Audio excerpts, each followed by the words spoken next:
long drop means the toilet in the bush with no flushing. Like, I guess that when you go hiking and things like that, and there'd be a long drop, which is like a big hole that you can do your business, I guess. So I'm just imagining it right now, guys.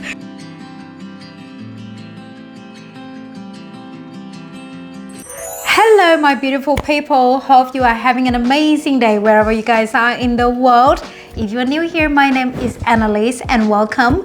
And if you stick around for a while, thank you and welcome back. Guys, I just want to share with you guys the slang words in New Zealand and Australia.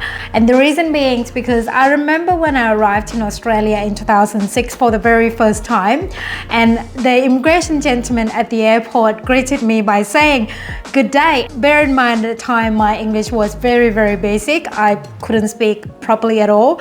So when he said good day, I was like, okay, so I was replying back as being polite, and I said, yes, it is a good day, with a smile. And he basically smiled back. And I lived in Australia for a while, so I figured out good day means hello. The reason why I just want to share with you guys today about the slang words in Australia and New Zealand. Before we get started, I would like to thank Casify for partnering up with me today. Is the mobile case, which I will show you guys here. I have 4 of them. And as a mom, guys, I drop the phone all the time, and I have to change my phone twice in the past. But since I use Casify, I honestly sort of like feel much more comfortable when my son or myself just drop the phone when I was rushing or anything like that. I've been using this since last year, and they have unlimited designs. Anything that you want, you can go for classy, funny, quirky, like you can go with Star Wars, be cute like floweries like myself here. This one here I got 4 cases here, and I change it. It depends on the mood. I find it's hard to find something so stylish but also protective. It's unlimited style, it's protective and also sustainable. It's 8.2 feet drop protection. Also have antimicrobial. On top of that, 10 days no question asked return policy. You can return within 10 days, and all of the cases have 6 months warranty in every purchase. So you have nothing to lose, guys. And I do have discount for you guys as well. If you use discount code Annalise15 at the checkout, you will get 15% off. So enjoy. Let's get into today's video. Start with the common word first that most countries are using. So let's say hello, just as the English. In Australia, we use good day. In New Zealand, we use kia ora. I hope that I pronounced it correctly. It's Maori language. So when you get onto an Air New Zealand plane, you will hear when the flight attendant greeted you before they announced something, there was a kia ora. And that's how I actually learned what kia ora means. Second word in English is cooler. In Australia, we call it esky. In New Zealand, we call it chili bin. So just to give you guys a background, I have lived in Australia for 12 years, and I moved to New Zealand 5.5 years ago. So I still get used to these slang words that I use in Australia. And sometimes when I ask my husband, can you get the esky please? If you're in New Zealand, you gotta use chili bin.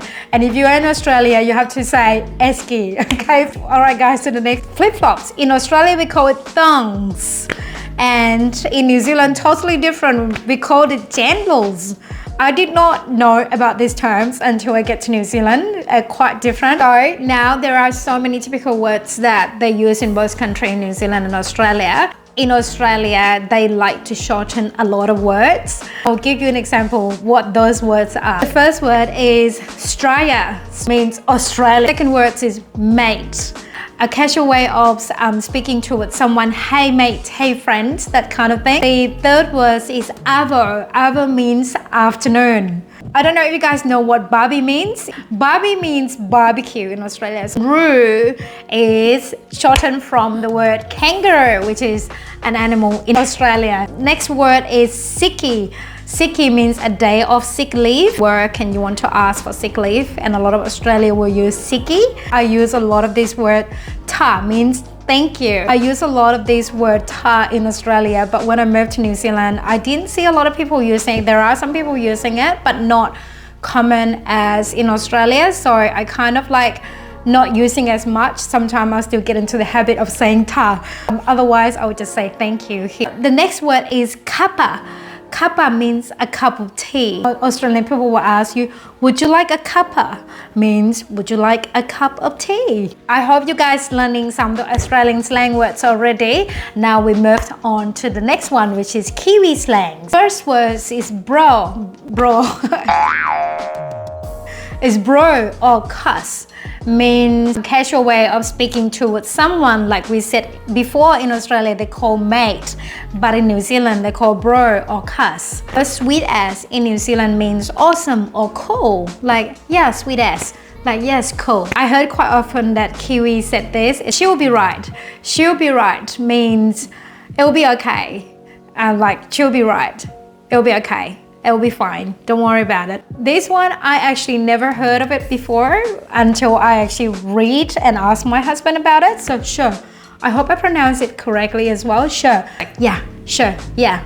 Yeah, okay, this one also, I never heard anybody speaking before, but I confirmed with my husband, yes, it is our slangs in New Zealand. As the wop-wops means that like in the middle of nowhere, it's like a remote area. The next word is gumboots. Gumboots just mean rubber boots. Okay, another word is hard out. Hard out, Kiwi slang means I agree. That's weird, right? It's just totally a different word. I never use it, guys, but yeah, and honestly, I actually don't hear a lot of people using it as well. It could be because I'm not from New Zealand, and maybe that's why they don't actually use those slangs with me. But if my husband speaks to the friends or to people, they might use all those words because they know that my husband is Kiwi. So that could be the reason. Interesting, guys. I am learning as much as you guys do today. All right, we're just gonna come to the next word. The next word is long drop. Long drop means the toilet in the bush with no flushing.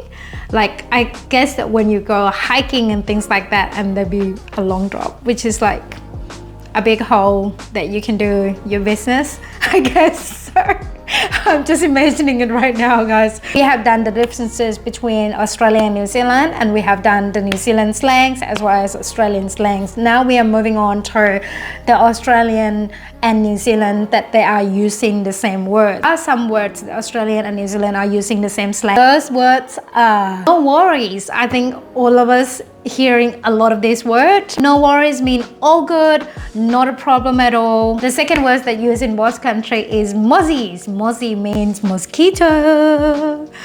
I don't think we have a lot here in New Zealand. I noticed that in Australia, when we live there in summer, there will be a lot of flies and mosquito in some areas. In New Zealand, where we are, I barely see any mosquitoes or mossies, as you call it. Saying the same is ute. Ute just means the pickup truck. I call ute all the time. Australia and New Zealand, if you say ute, they will definitely understand what you mean. So that's fine, no problem. Just need to pop in because I forgot one more word. Another word that's quite common use in Australia and New Zealand is loo. L-O-O means toilet.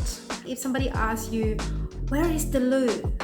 Means that where is the toilet? If you don't know, like you're coming from overseas and you never heard about it before, like I did not know about this word before, then you probably get confused. But now if you travel to New Zealand or Australia and somebody say that to you, then you kind of get an idea what it means. So I hope you guys do enjoy today's video. It's just something that I felt like it would be benefit to some of you guys thinking to move to Australia or New Zealand. Not just even moving, if you're visiting now, the border is open. It's a good time. A lot of people will be traveling to Australia and also New Zealand as well. And knowing some of these common slangs will definitely help you understand if you hear, so you don't feel like you don't know anything at all. At least you can watch this video and then go back to it and you understand. My advice is though, if you don't understand what they are saying, you just basically just say yes and smile like I did when I arrived in Australia first time. I'm gonna finish the video today. I hope that you guys get some benefits out of this video today. And if you do like this type of videos talking about English tips, how to speak English, or some slang words between Australia and New Zealand, a similar type of video that I'm doing today, please let me know in the comment below. I can do more of this for you guys. If you guys find it helpful, And don't forget, if you do enjoy this video, please give it a big like for me. I would highly appreciate it. And make sure to subscribe and click on the bell as well, so you will get notified when I post the new video. I am planning to post a new video weekly from now on. It will be vlogs, reviews, as well as expats life in terms of speaking English, and also English tip for non-native speaker like us. So stay tuned. There will be a lot more video coming, guys. For now, I hope you guys take care of each other, and I'll see you guys in the next video. Bye now. I watch you as you drive. Do you know I'm looking? And I can't help but smile. Do you know